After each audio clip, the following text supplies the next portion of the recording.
For the past 3.5 years, people didn't have to think about their student debt or even factor it into their budget. But that all changes this week.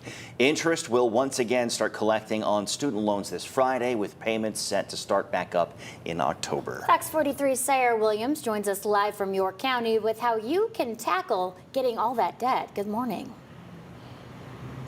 Good morning, Alex and Gabby. So the Student Borrower Agency estimates that 20% of students have not made payments during the 3.5-year pause, and that this will be the first time that they're not only interacting with their loan servicer officer, but as well as 16 million people interacting with their loan servicer officer, because many of them have been changed throughout the pandemic. Now, let's talk repayment plans. The income-driven repayment plan that is pegged to your income is not the entire balance of the loan, which is often affordable to folks. A new payment plan called SAVE, also known as Saving on Valuable Education, reduces monthly payment amounts, reduces time for forgiveness, as well as little to 10 years for up to $12,000, and will cut in half the rate that borrowers have to pay each month on their undergrad loans. Now, the Pay As You Earn, also known as the Pay Repayment Plan, is generally 10% of your income, but never more than 10-year standard period plan, or that repayment plan.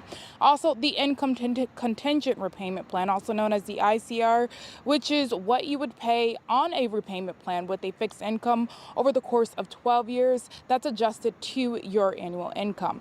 Now, there are a few more options for income-driven repayment plans that can be found on our website at fox43.com. And although we are right up against the deadline, it doesn't necessarily mean student loan payments are due on September 1st. President Biden announced a ramp period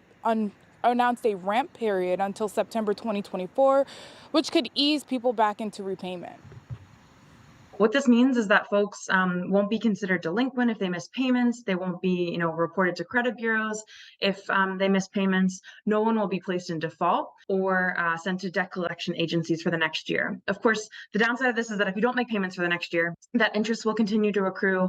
And if you're seeking something like PSLF, public service loan forgiveness, and you don't make payments during that time obviously won't count towards public service loan forgiveness. Now, the payment pause ends today, which is August 31st, and the payment ramps up on September 1st. Now, although it starts September 1st, you don't necessarily have to make a payment on September 1st. You have 21 days until you receive that payment to make a payment, and that's sometime in October. So for now, in York, Sarah Williams, Fox 43 News. Back to you. So, Sarah, before we let you go, if people had an automatic payment set up before the pandemic, will they need to set that up again? Yes, so if you have your payment plan set up before the payment or before the pandemic, you have to go back in and make sure that automatic payment gets taken out again, because it won't automatically taken out after the 3.5 years, as well as making sure your information is correct. I know a lot of people have moved jobs during the pandemic, as well as moved places. So you want to make sure all the information is correct. That way, when it does ramp up, they know who to contact for the loans.